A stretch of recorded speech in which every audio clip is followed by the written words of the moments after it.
就在那儿。今天人挺多的。你先坐啊。老板，2碗小馄饨。好的。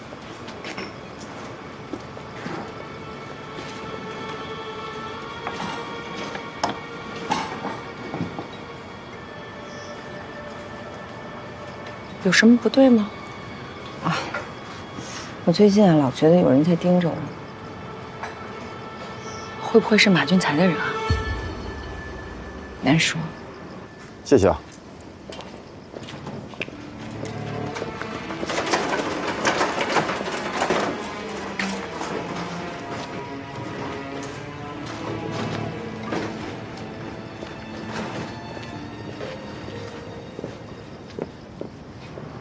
哎，那3颗子弹是他们寄的吗？他们这帮人最爱使这种招数来吓唬人。我可听说，杨信佛、史量才都是被他们杀的。少华，他们不会对你下手吧？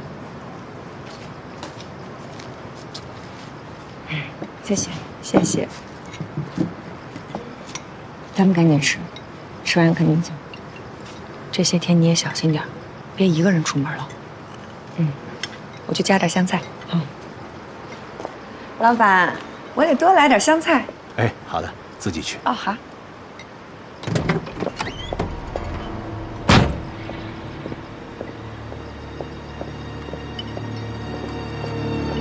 少华，小心！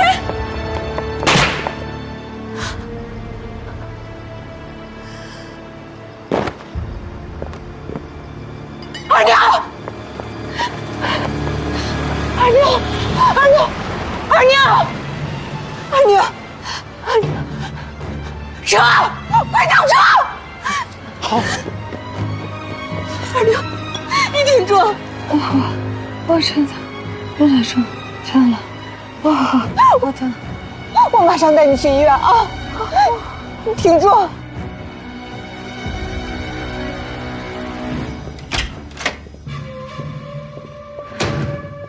没事。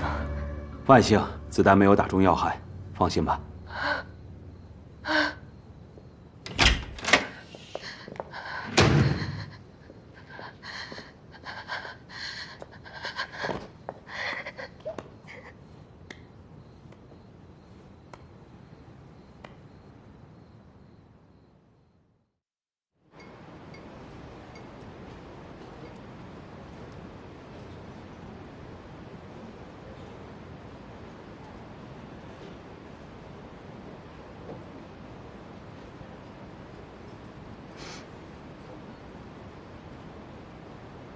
醒了。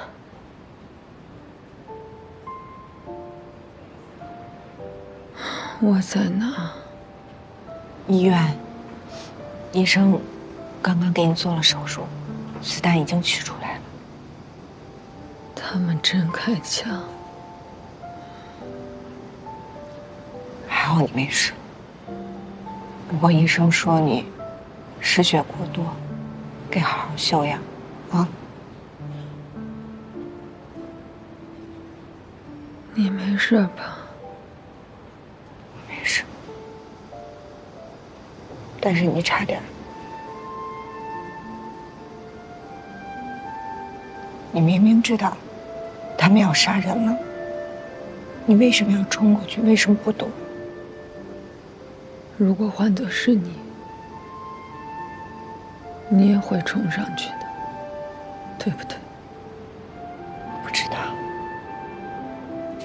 我没有你那么勇敢。我不是勇敢，我只是不想失去你。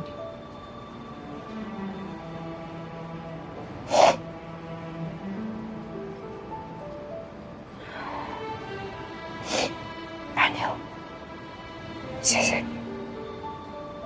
咱们姐妹之间不说这个。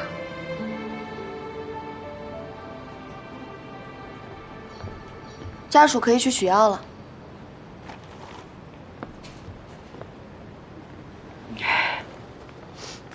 你再睡一会儿啊，我去给你取药。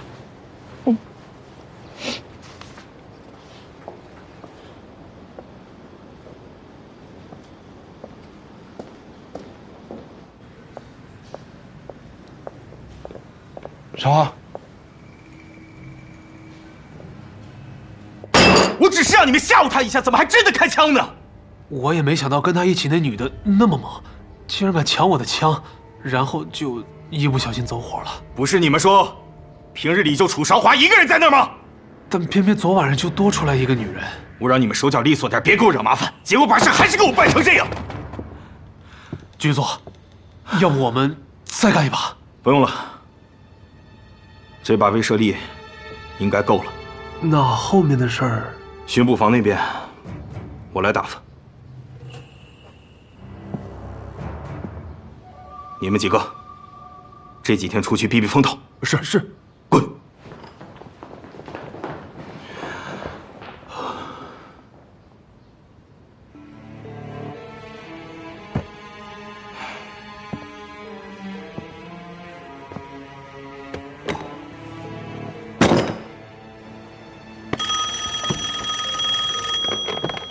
喂，你好，楚小姐，我是马俊才。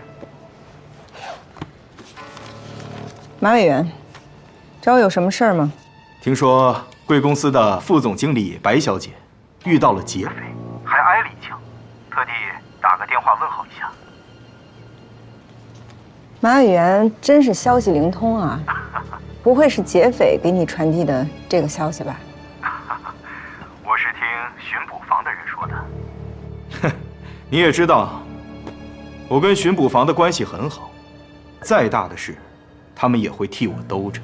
你这是在暗示我，你可以只手遮天吗？不，我的意思是，现在的世道不太平，楚小姐外出的时候要多加小心，特别是走夜路的时候，尽量不要携带贵重物品。毕竟匹夫无罪，怀璧其罪。要是再遇到了劫匪，那可就要人命了。马俊才，转告给你主子，我楚韶华就算是丢了性命，我也不会屈服。关于我们的合作，楚小姐如果改变主意，还请随时跟我联系。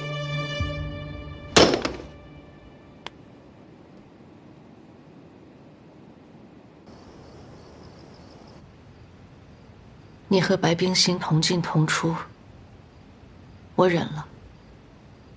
你让我不顾体面，大闹一场，赶走白冰心，我也帮你做了。没想到，你不仅要赶我出门，连你自己的亲生儿女你都不要了。为什么？我有我的计划。你的计划就是钱吧？淑芬，在这个世界上，你可以不相信任何人，包括我，但是你一定要相信钱。我给你的钱，足够你还有孩子下半生衣食无忧。是啊，也只有钱了。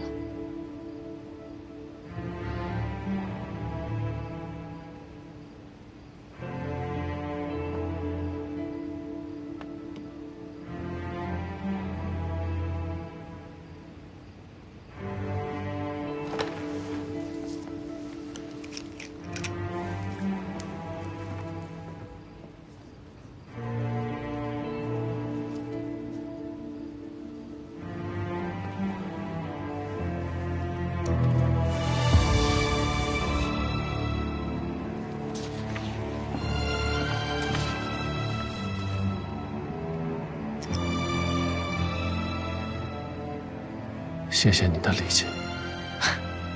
理解，我只是看透了，这么多年，你从来就没有爱过我。当初娶我，不过是因为我有一份丰厚的嫁妆。这几十年来，我辛苦付出，但在你眼里，我不过是替你尽孝的丫头，打点家务的管家，生儿育女的工具罢了。不尽然，我们还是亲人。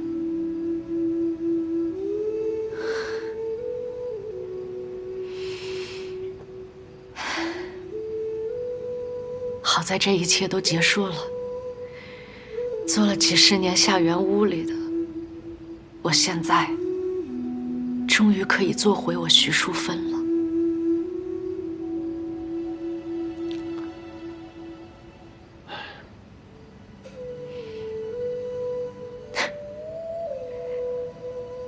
谢谢。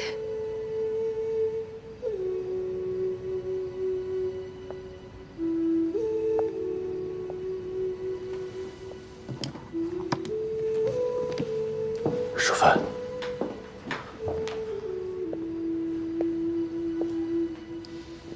照顾好孩子，照顾好自己，看好你手上的钱。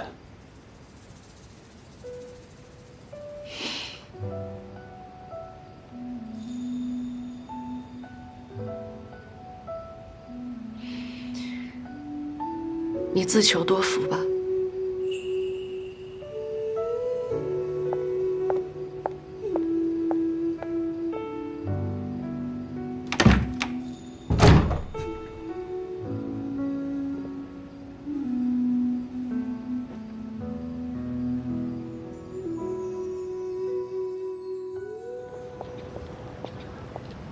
其实都不用扶着我了，我今天觉得有劲儿多了。韶华，我来看看你，感觉你今天的状态比昨天好多了。是啊，医生说我明天就可以出院了。哎，你去忙吧，我来陪他。好。哎呀，我都已经迫不及待想回药厂工作了，真待不住了。二妞，你可能暂时不能回药厂了。为什么呀？我也要出去躲一躲。怎么了？你这次枪击的事件，巡捕房结案了，说是遇到了流窜的劫匪。哎呀，这案怎么解的呀？明明就是马俊才的人干的。马俊才倒是不避讳，他就直接威胁我，如果我不跟他们合作的话，他们是绝对不会罢手的。看来是他们铁了心了，一定要拿到万灵丹的配方。二妞，这次是你为我挡了一枪，不然的话，我早就身语不测了。但是，下一次我还能不能这么幸运，我也不知道。咱们去告他们，天下这么大，我就不信了没有咱们讲理的地方。二妞，我就怕还没到讲理的那一天，我人就不在了。呸！不许胡说！我不怕死，我只是怕我死了之后，万灵丹就从此失传了。韶华，你不会有事儿的。二妞，你是我在这世界上最信任的人了，所以我想郑重的拜托你一件事。你说。我备份了一张万灵丹的配方，我想交给你来保管。交给我？我能信任你吗？当然能。那你必须要答应我2件事。第一，等我死了以后，才能打开这个信封。第二，你拿到配方以后，帮我把万灵丹继续发扬光大。你还是不要把万灵丹的配方给我了。怎么了？我也许不配。二妞，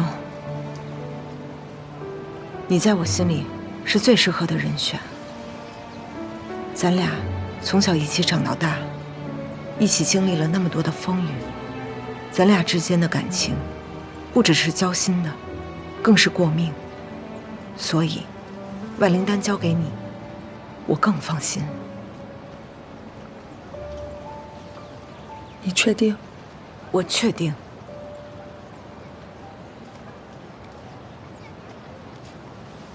好，那我希望我永远没有机会打开这个信封。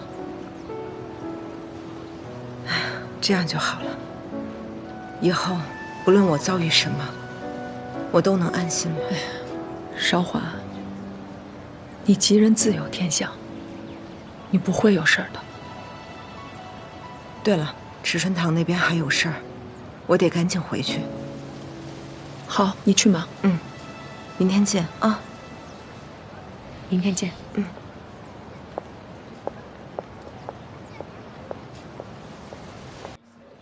夏儿确实厉害，他教了我很多。你不觉得他这么做是在故意挑拨咱们俩之间的关系吗？你是这么想的呀？我还以为你会为我高兴呢。高兴。你以前总是会跟我说，希望我靠自己，靠自己赚钱，靠自己生活。现在确实是往这个方向走的。这倒真是。韶华，以前是我在依赖你，但是现在我可以挑战你了，这难道不是好事吗？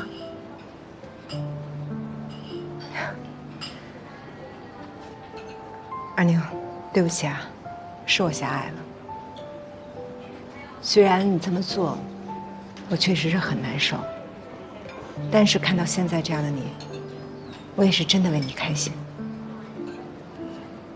太好了。不过说真的，我现在是真的高兴。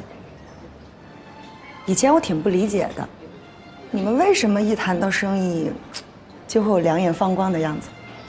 但是现在我上手了，我才发现，我来感觉了，真的太快乐了。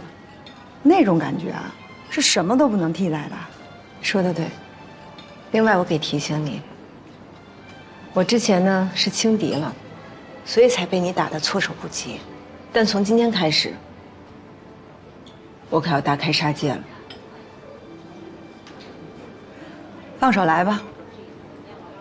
只有全力以赴，才是对对手最大的尊重。还有，咱俩可先说好了，不管这一战的结局如何，都不能破坏咱们俩之间的感情。当然，因为生意是生意，感情是感情。我们可以请报童在每卖出一份报纸的同时，再附赠一份广告单。那每份广告单呢，我们附筹1文，这样不仅能增加报童的收入，还可以打响我们万灵丹的名头。这可比直接做广告省钱多了，而且效果也更好。那给国药铺的返点和账期，要不要比着玉书丸做调整？与其让利给国药铺，不如让利给顾客。怎么让？凡是万灵丹的老顾客，再次购买时可以凭1个空瓶抵扣1成折扣。那2个空瓶呢，就是2成，以此类推，10个空瓶就可以再得到1瓶新的万灵丹。此外，每个老顾客介绍新顾客购买万灵丹时，也可以再次获得1瓶新的万灵丹。这样一来，老顾客就不会轻易流失，新顾客也能源源不断了。我算过账，同样是卖100瓶，对国药铺来说，玉舒丸的收益呢是超过万灵丹的。但是销售达到1000瓶时，对国药铺来说，万灵丹的收益就是玉舒丸的5倍。所以说，再优厚的返点和账期，都不如直接飞升的销量更让国药铺老板动心。可是这个法子虽然好，但是学起来也很快。我敢打赌，1个月之后，菊景堂也会效仿。不怕效仿，这个法子必须要依托药品的功效才会有效果。就算菊景堂学了学，但是他们的玉舒丸效果无法支撑，学了也是白学。对于万灵丹的功效，我一直都很有信心。对，所以接下来硬仗来了。目前呢，有80多家国药铺跟白小姐签订了排他协议，但是还有300多家的国药铺的大门向我们敞开，所以接下来的1周特别的重要，我们要走访这300多家国药铺，送样品、宣讲功效，还有介绍政策。公司的所有人呢，2人1组，按区域划分。截止到今天，玉舒丸已经在上海200多家国药铺上架。那万灵丹呢？万灵丹已经在上海100多家国药铺上架。他居然还有还手之力。虽然整体销量开始回暖，但是整体态势依然不明。上海的市场那么大，我觉得玉舒丸和万灵丹完全可以并存。不行，绝对不行！不把万灵丹打下去，我后面的计划将无法实施。什么计划？反正1个月之内，必须把万灵丹打下去。那接下来这1个月是至关重要的，我们如果不能突破菊景堂的围剿，就会彻底出局。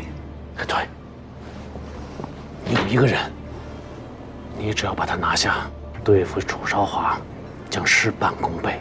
目前来看，靠我们自己的力量依然无法和菊景堂抗衡，我们必须寻求新的合作伙伴。那我们找谁合作呢？是时候放下过去的恩怨。姐，你可能不知道，那个人现在已经不怎么做国药生意了，除了1家总店之外，其余的分店都改成了贸易行，主要销售一些布匹、医疗器械、食盐、煤油，还有土特产等等。我说的不是他。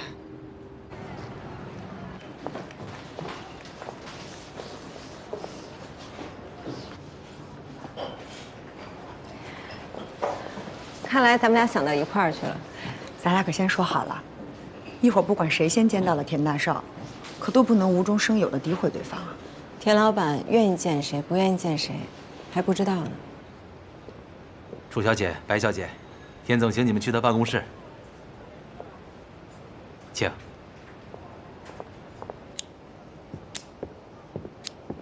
请。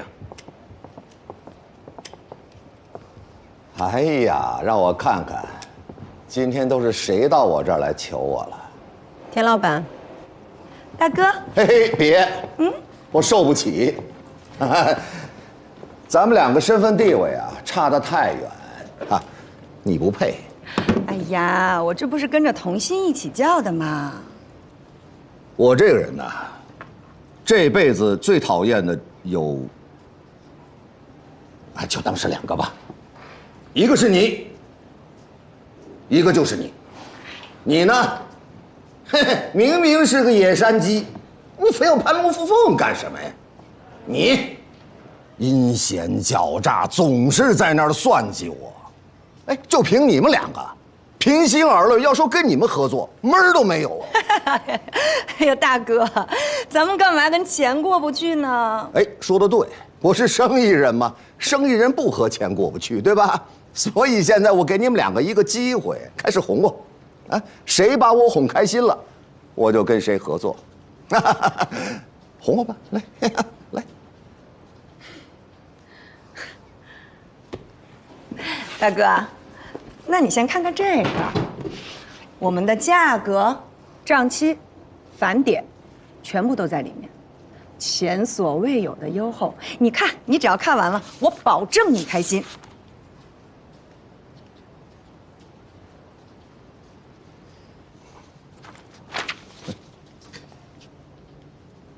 该你了，哎，哄我呀，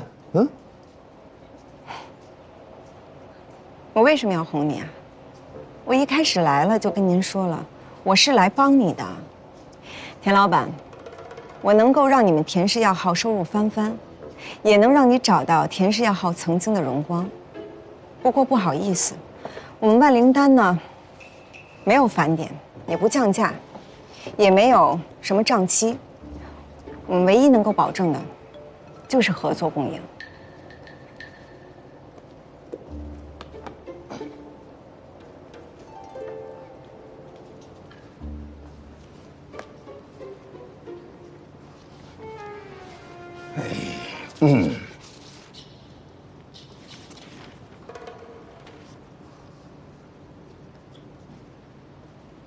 大哥，刚才给你开出的那所有的条件，还可以再商量。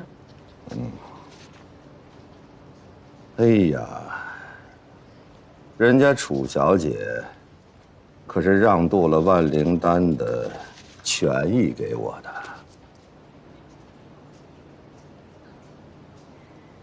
玉书丸也可以，楚小姐足足让了1成呢。我们1成半。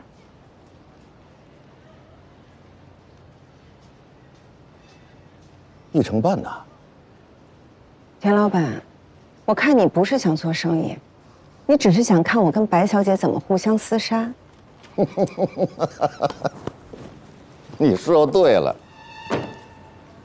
想当初，你们用了所有的阴谋诡计呀，搞得我也就只有那么一点点的小狼狈吧。但是无论如何，现在能够看到你们狗咬狗，我开心得很呢。我现在。你少华，你干什么你？你举景堂的财力，我想，白小姐就算是亏本，也一定会拿出让你满意的合作条件，但是她绝对不会拿出这样的药效。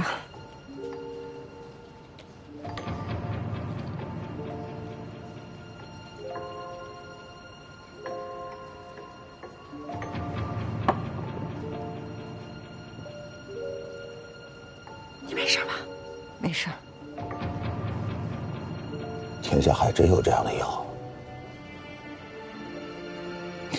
1成5，我选你。我绝不讲价。虽然你很讨人嫌，但是你不是个笨蛋。我相信你绝对会选择能给你带来最大财富的那个合作伙伴，而不是最省钱的方案。还有，现在日本人这么欺辱我们，我不想内斗，所以我宁可自残，我也不和白小姐互相厮杀。我宁可退出这次合作，我也不会和白小姐打价格战的。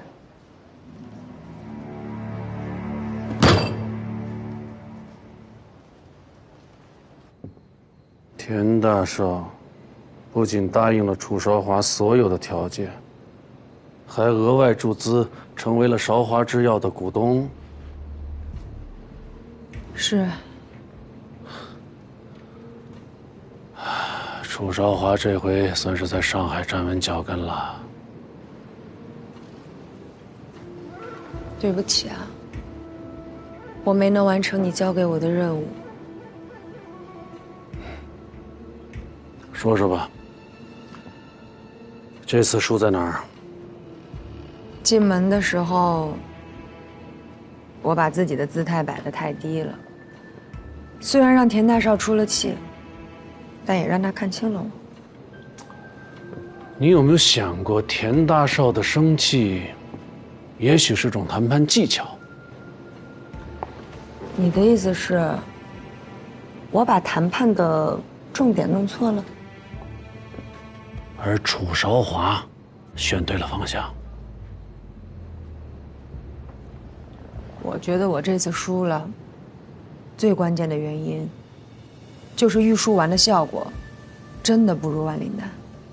不对，这跟药效没关系，是因为你不够狠。真正厉害的人，是对自己都下得去狠手的人。你看看楚韶华，为了对付你，对自己下多大的狠手。亏得你当初还想让2种药在市场上共存。下次再跟楚韶华较量，知道该怎么做了吧？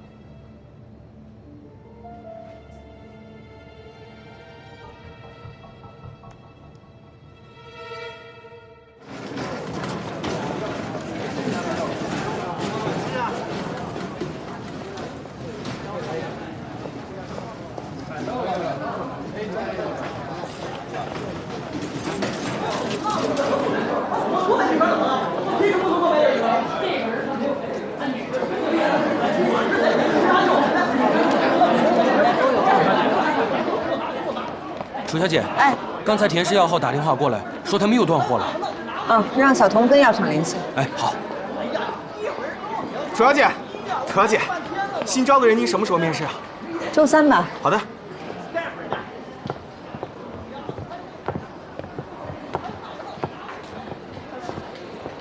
楚小姐，哎，印刷厂那边又说要延迟交货，那就再找一家吧。哦，好嘞。小华，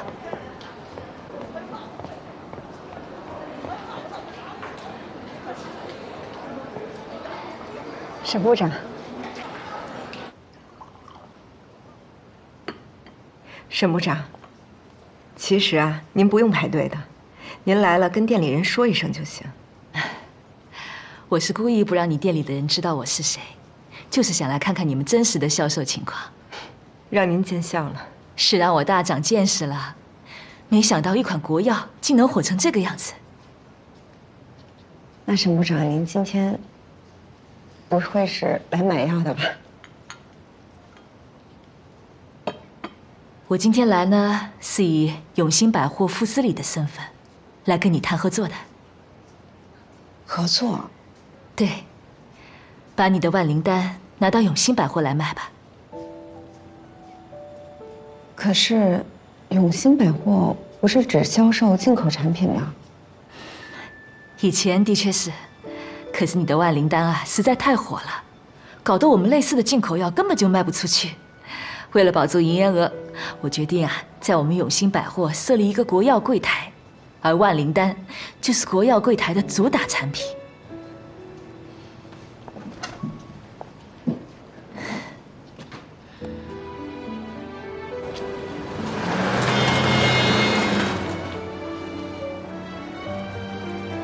大家可以随便看看，今天全场8折。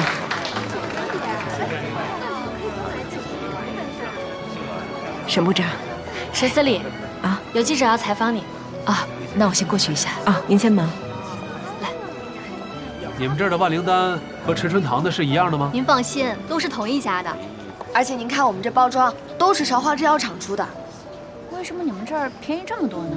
我们国药柜台今天刚刚开业，大酬宾，所以8折。那给我来5盒。那也给我来5盒，一直都是8折，就今天1天。那我有5盒囤着。哟，那你这5盒够吗？楚小姐，有什么需要帮忙的吧？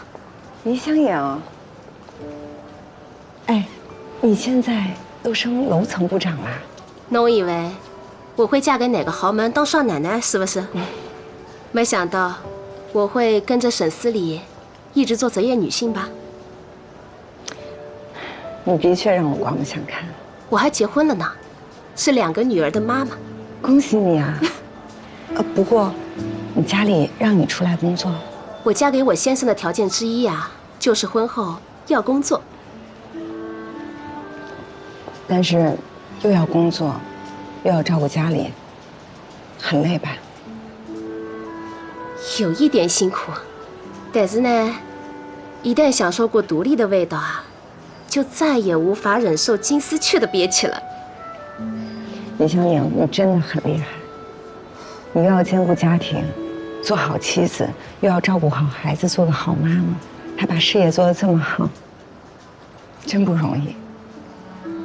你厉害，你比我厉害。那你还是单身啊？那看来还是母赢了。哦，对，你赢了，你绝对赢了。那好，你再转转。好，你先忙。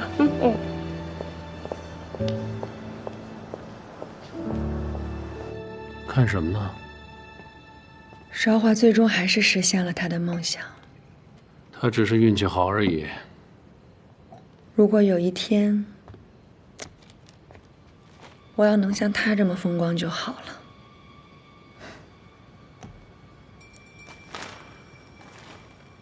也会有的。我可以吗？我总觉得我比韶华差很远。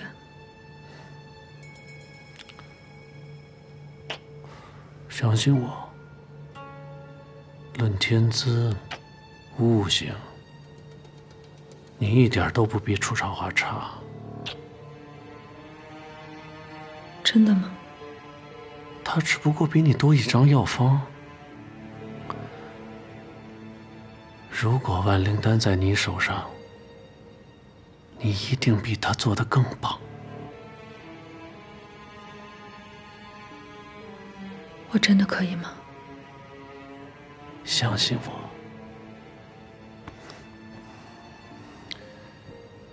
而且你记住，你有我，只要听我的，我可以给你你所要的一切。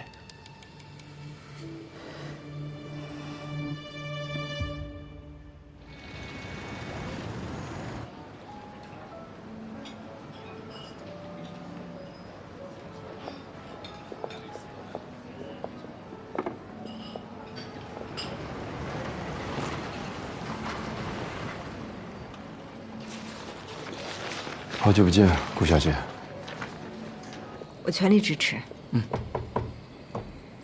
楚经理，哎，有个客商说他是您的老朋友，希望能够特别照顾，3天之内给他出货，但我们最快都得等到下月。老朋友？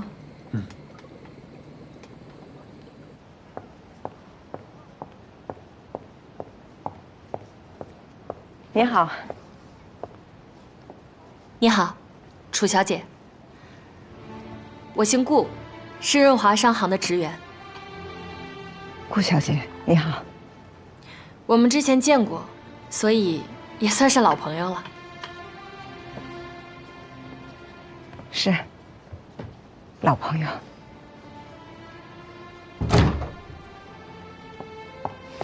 阿梅，少华，民国16年之后，我就再也没有见到过你。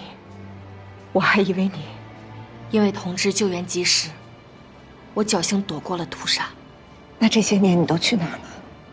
我去了很多地方，但方向从来没有改变过，就是夏先生当初为我指引的那个方向。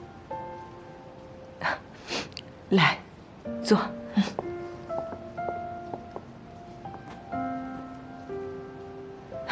太不容易了。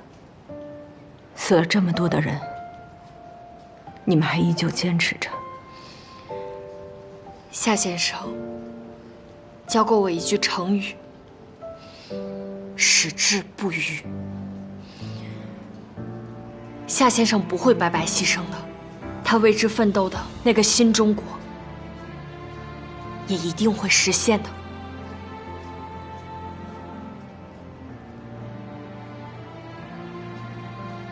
有什么我能做的吗？我们现在急需万灵丹，如果1个月之后才能交货，就会有很多受伤的战士可能会失去生命。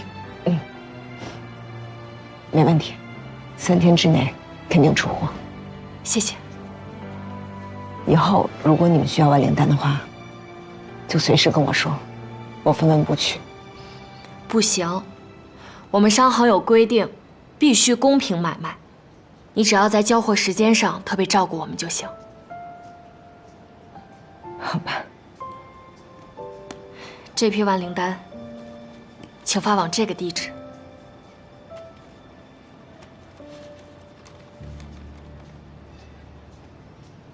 你只管交货，别的什么都不用管。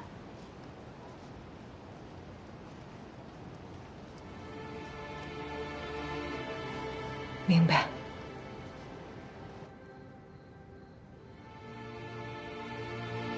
那个人现在已经不怎么做国药生意了，除了一家总店之外，其余的分店都改成了贸易行，主要销售一些布匹、医疗器械、食盐、煤油，还有土特产等等。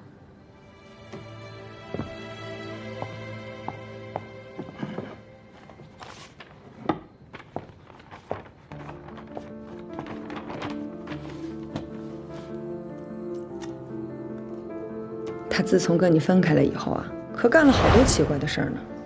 你说他把上海的店卖了吧，但他又在香港、汕头，还有三河坝开了分店。我还听说他想把分店开到大埠、永定、上杭、汀州，这不傻了吗？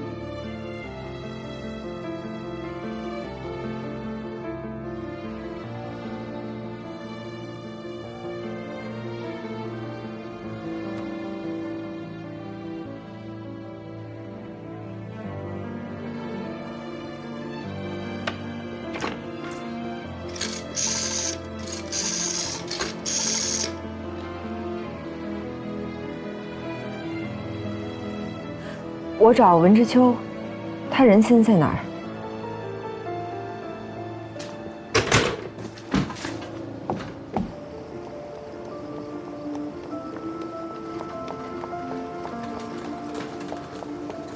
这开药行太辛苦了，还不如做贸易来的轻松，是吧？如果你们有啊，之秋，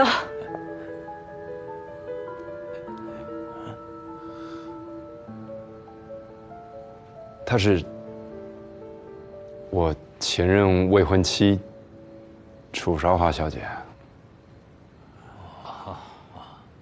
我，你不是宣布跟我恩断义绝吗？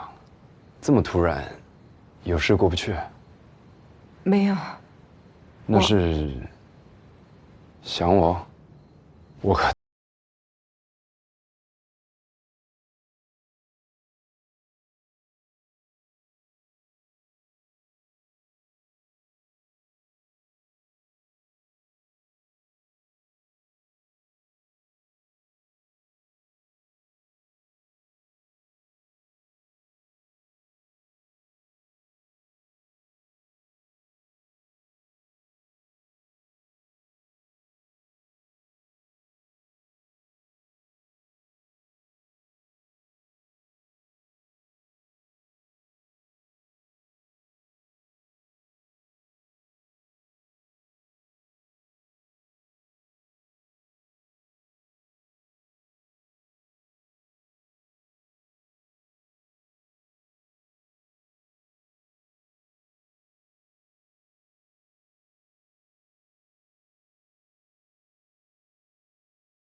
文先生，您的货都在这里，要不要检查一下？看一下啊，这个咱们对一下啊。大概什么时候上船？手续办完就上船。什么时候可以到香港？1周左右。我们这批药很重要，可千万不能出什么差池啊！放心吧，我们公司可是老字号，绝对不会搞丢客户的货物。万利号下来的货在哪儿啊？全部开箱检查。你们这不合规定吧？刚都检查过了。我们接到举报，万利号到达上海的这批货物有违禁品，我们必须严查。刚都检查过了。查仔细点，轻点啊！这不，查仔细了啊！喂，兄弟，轻点啊！这不能摔。我自己一样样拿出来给你们检查，行吗？嗯。你看啊，是吧？啊，你看，你看，就这些，货不错呀。那边看仔细点，差不多得了，别多过分。哎，老大，货没问题。去那边看看，走。哎，走。哎，箱子打开。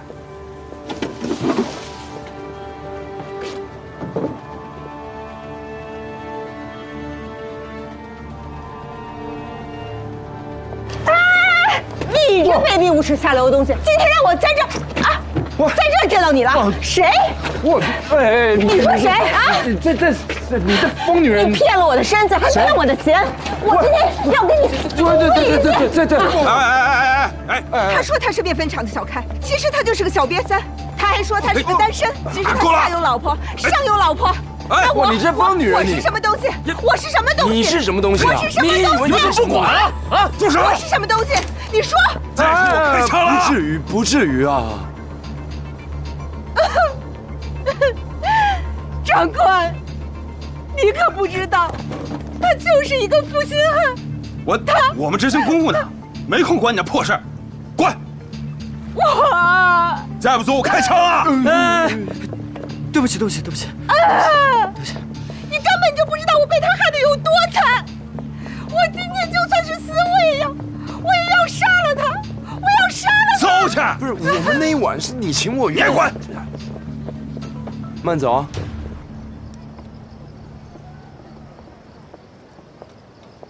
老板，一碗小馄饨。哎，好的。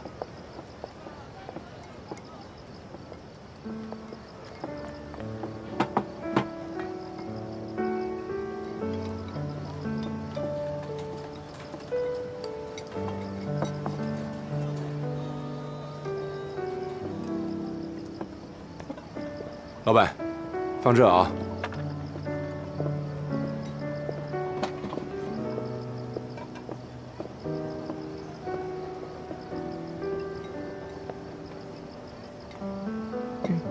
谢谢。万灵丹的效果很好，我们准备继续订购。没问题。另外，我们之前一直委托一家商行从国外采购西药，但那家商行最近不太方便，能否改托池春堂帮忙采购？可以。你们需要哪些西药？药品的名称和数量都在上面。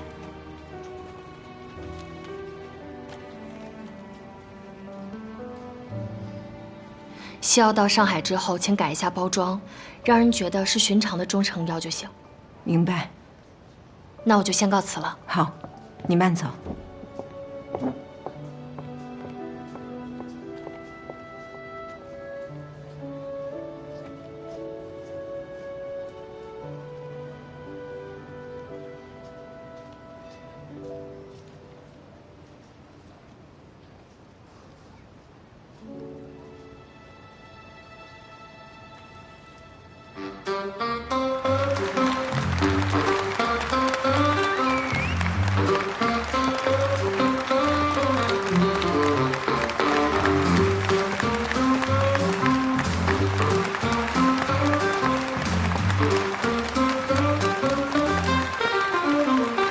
谢谢大家。各位嘉宾，晚上好！欢迎莅临白冰心小姐生日舞会。首先，让我们有请今晚的女主人，美艳动人的白冰心小姐上台致辞。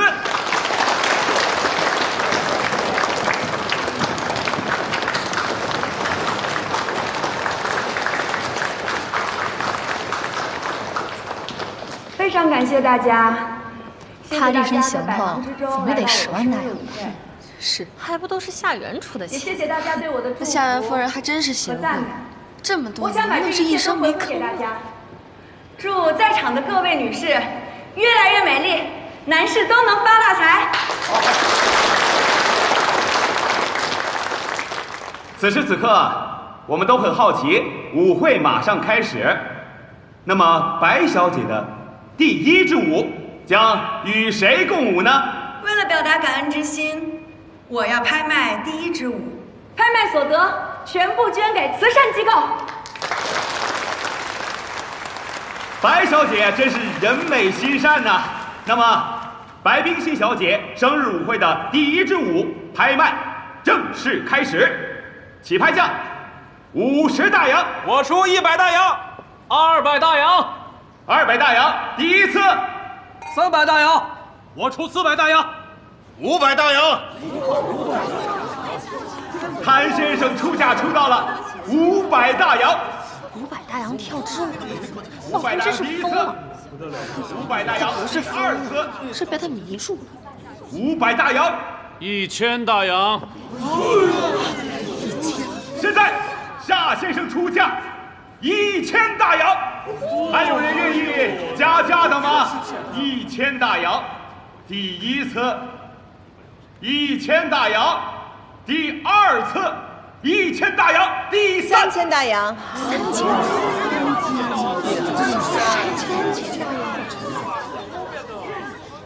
多少？3000大洋。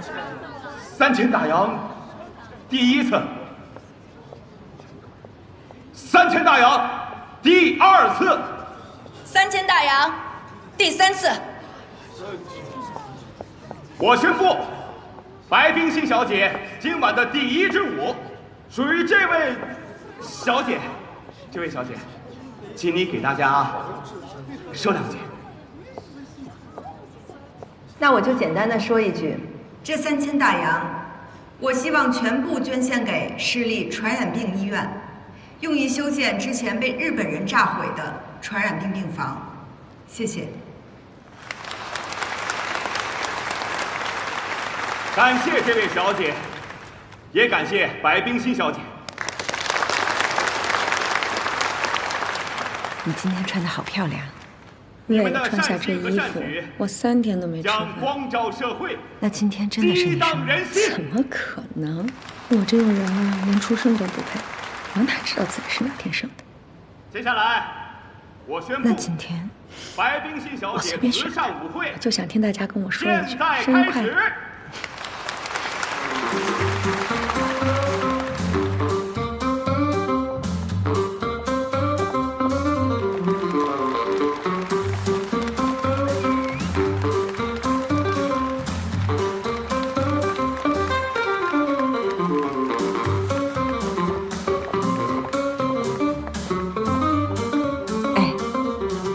咱俩也好久都没聚了，趁着今天这机会，咱好好聚聚。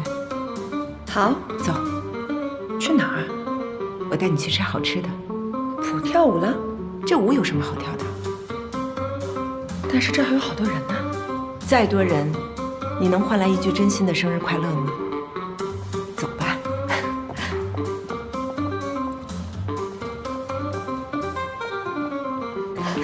所以我说啊，你想走就走，我们不用管那些人呐。二妞，好多客人等着你跳舞呢。走。韶华，你还记得咱们俩小的时候，最后一次在启州逛药市吗？记得。你还记不记得咱们见到夏园的那次，咱们两个说的话？韶华。你看她的衣服，衣服边镶金线了，还有她的耳环，耳环上的宝石好大呀！哎，戒指上面有宝石吧？我要是有一天能穿戴上这一身，我死了我都愿意。我今天的穿戴，可比当年的夏夫人华贵多了，而你，也成为了和夏园一样，可以平起平坐的人物。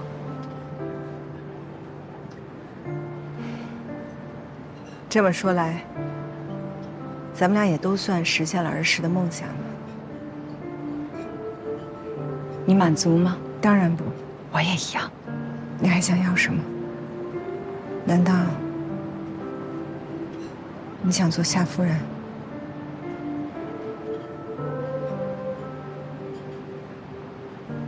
你以后就知道了。二妞。生日快乐！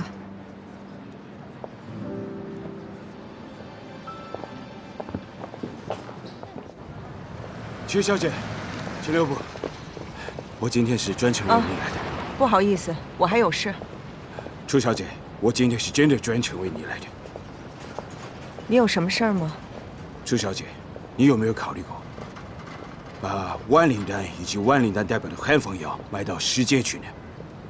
当然有，但是不会和日本人合作。啊，徐小姐，关于一种倾向的事情，确实有许多杂音在里面。我也能理解你的心情，但是你呢，也别先忙着拒绝我，先看看我们小村家族为你准备的合作条件，我相信一定会让你感动，也一定会让你心动的。不用，小村先生，你们日本的军队正在侵占我们的国土，你想想，我可能跟你合作吗？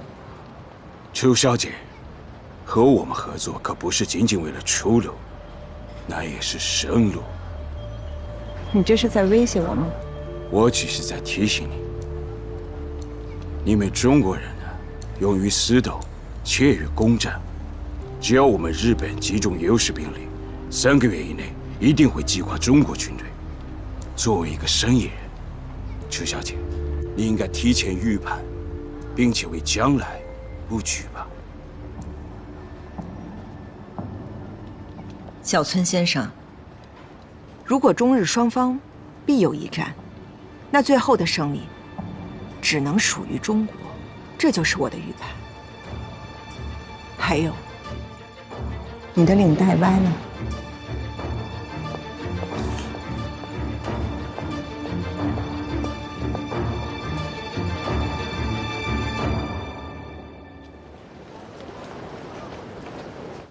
察哈尔的邱掌柜，只因说了2句日本人不爱听的话，就被拉出去，当街杀了。丰宁的高掌柜，至今下落不明。果园的戚金民被抓走3天后才放出来，也就剩下半条命了。那咱们那些分店分号，要么被烧，要么被占，要么被查封，要么被强掠一空。那守园药庄的老店呢？老店也被封了。那守园药庄其他地方的分店呢？没了。华北、东北都没了。那我们这几十年不就白干了吗？那齐州药师呢？齐州药师也没了。这他娘的生意还怎么做呀？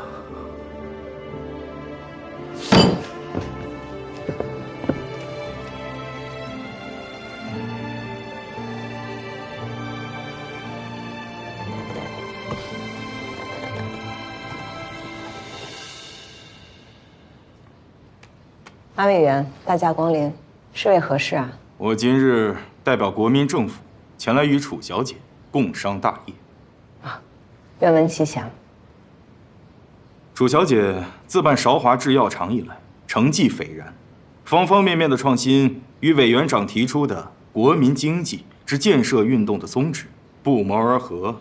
因此，国民政府希望与楚小姐合作建厂，一方面解救濒临崩溃之国民经济，另一方面，也可使人民获得安乐之生活。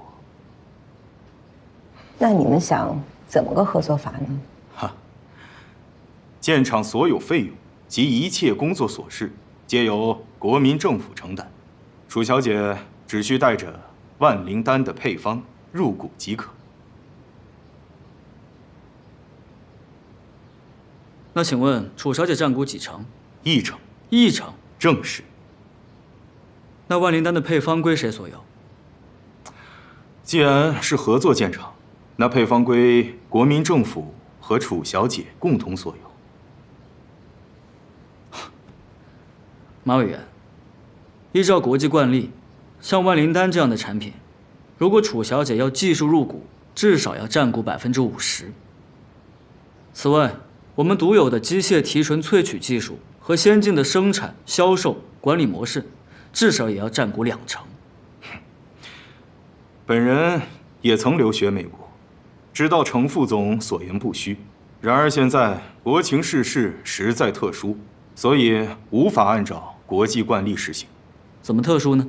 东北已经沦陷，日本人在华北也似有箭在弦。我个人以为，中日之间2年之内必有大战。我们此时建厂，不仅仅是为了国计民生，也是为了备战所需。此时建厂确有必要，不过马委员提出的合作条件，未免太过苛刻。我们也事出无奈呀。眼下乃是国家最积弱之际，财政捉襟见肘，唯有请楚小姐暂且委屈，先行报效国家，再论个人私利。报效国家，人人有责。不过，万灵丹乃楚家祖传秘方，就这么拱手让人，楚小姐无法向楚家先人交代。另外，万灵丹能有今日之业绩，楚小姐这些年付出良多。如果你们一点都不为楚小姐考虑的话，我觉得似乎有点说不过去。那你们希望是什么条件？我们至少要占60%的股份，并且万灵丹的配方只能由我或者我指定的人掌握。占股可以商量，配方必须共享。配方的事没法谈。楚小姐，只有配方共享，才能快速建厂、大量生产，方能满足战时之需呀。但是刚才程先生也说了，配方乃是楚家先辈所创，我个人是不能轻易拱手的。局势之所以坏到今天这个地步，很大的原因是因为太多人只想自保，不愿为国家牺牲。我原本以为楚小姐和那些人不一样。马某告辞。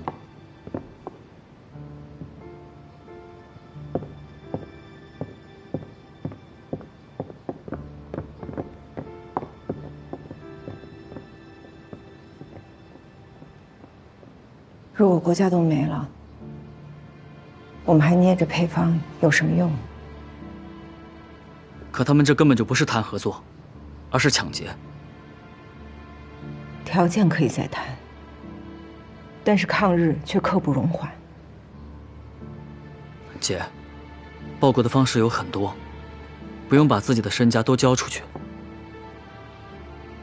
但我知道很多人为了报效国家，可以捐出自己的全部身家，甚至给出自己的生命。好，就算要交，也要交给可靠的人。但是国民政府，如果他们真心抗战，我愿意相信他们一次。马委员，楚小姐，如果要配方共享，那我这是有条件的。您请说。我们合作建厂生产出的万灵丹是不能用于内战的，只能用于抗日战场，并且所有的收益，包括我自己的，都要捐赠给抗日事业。太好了，那完全没有问题啊。好，那具体的细节呢，就请您和程先生你们来商议吧。谢谢，谢谢楚小姐，您请放心，马某绝不辜负您的信任，一定快速建厂，为抗日事业贡献力量。那我就等您的好消息了。我尽快，再会。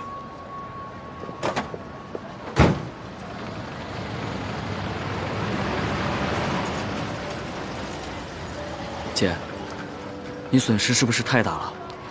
国家存亡之际，一点个人的私利是算不得什么的。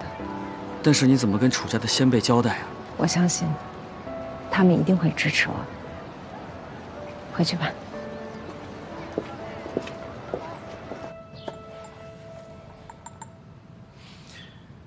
先生，我可以帮助你，但是钱呢，就不需要了吧？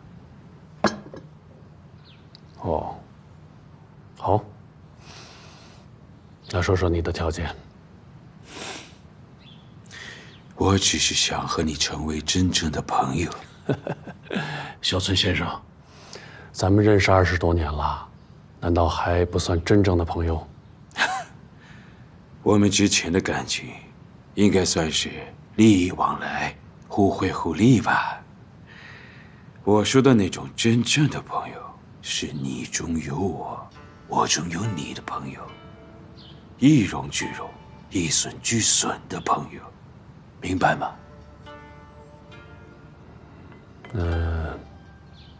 你的意思是？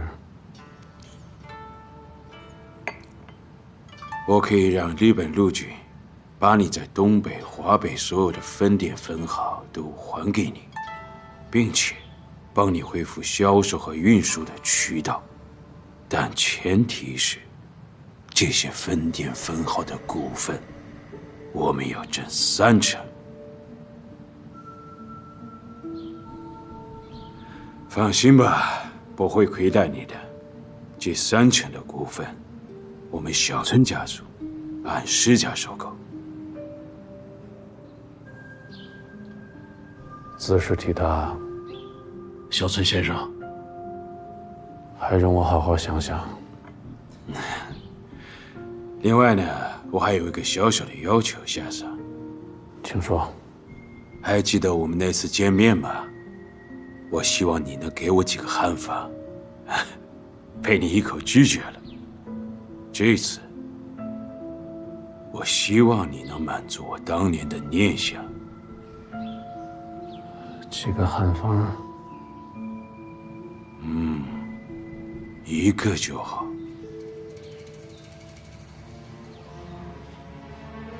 你说的是万灵丹？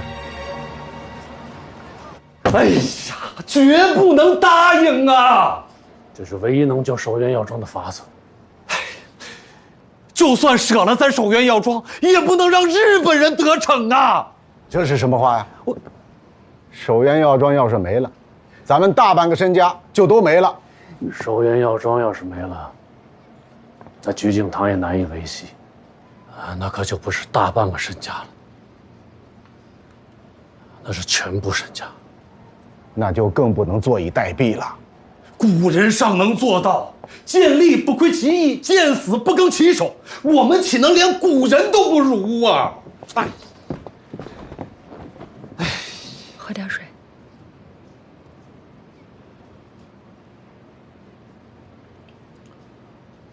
三多，说说你的想法。之前我们跟日本人不过是有些生意上的往来，就已经被很多人指着脊梁骨骂了几年。就连国药工会主席位置，也因此丢掉了。两码事儿啊！工会主席的位置丢了，那是被田大少和文哲秋给暗算了。如果此时再让日本人入股的话，那汉奸的名头可就跑不掉了。你懂什么呀？俗话说得好，识时务者为俊杰。就说我们认识的人吧，啊，杨三爷可以了吧？因为没让日本人入股，一夜之间家产殆尽，拼病而死。而比他识时务的刘玉田，不但赚得盆满钵满，还得了一个勋爵的位置。大掌柜，你不能只看眼前，将来若这东三省光复，这刘雨田的下场必定是极惨呐！行了吧？就国民政府那几把刷子，东北三省只怕永远都回不来了。此次事关华北，国民政府应该不会再退让。哎。